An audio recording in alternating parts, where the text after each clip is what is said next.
Have you ever wondered what animals think and feel? There are capacities of the human mind that we tend to think are capacities only of the human mind. But is that true?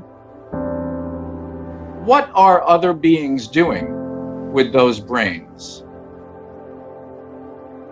Octopuses use tools, and they recognize human faces. Sea otters show their babies what to do, which is called teaching.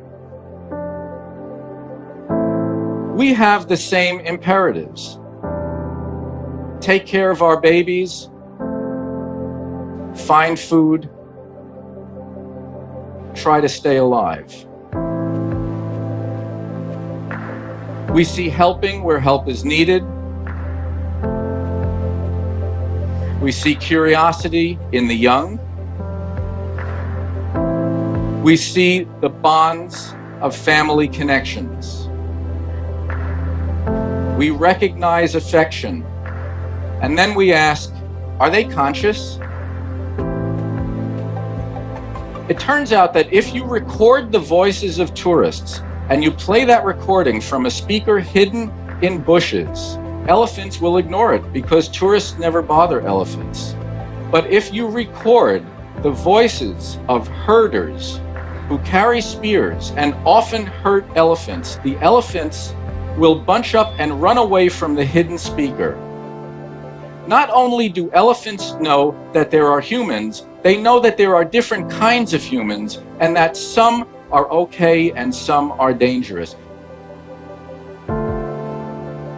We cause so much pain to them. The mystery is, why don't they hurt us more than they do? This whale had just finished tearing a seal into 3 pieces with 2 companions. The seal weighed about as much as the people in the boat. They had nothing to fear. Killer whales eat seals. Why don't they eat us? Why is it that killer whales have returned to researchers lost in thick fog and led them miles until the fog parted and the researcher's home was right there on the shoreline?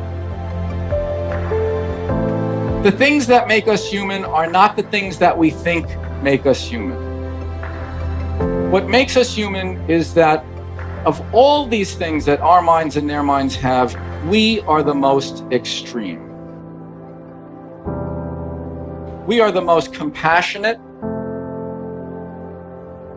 most violent, most creative, and most destructive animal that has ever been on this planet. And we are all of those things all jumbled up together. But love is not the thing that makes us human. It's not special to us. We're not the only ones who care about our mates. We're not the only ones who care about our children. Passing life from one generation to the next is the chain of being. If that stops, it all goes away. If anything is sacred, that is.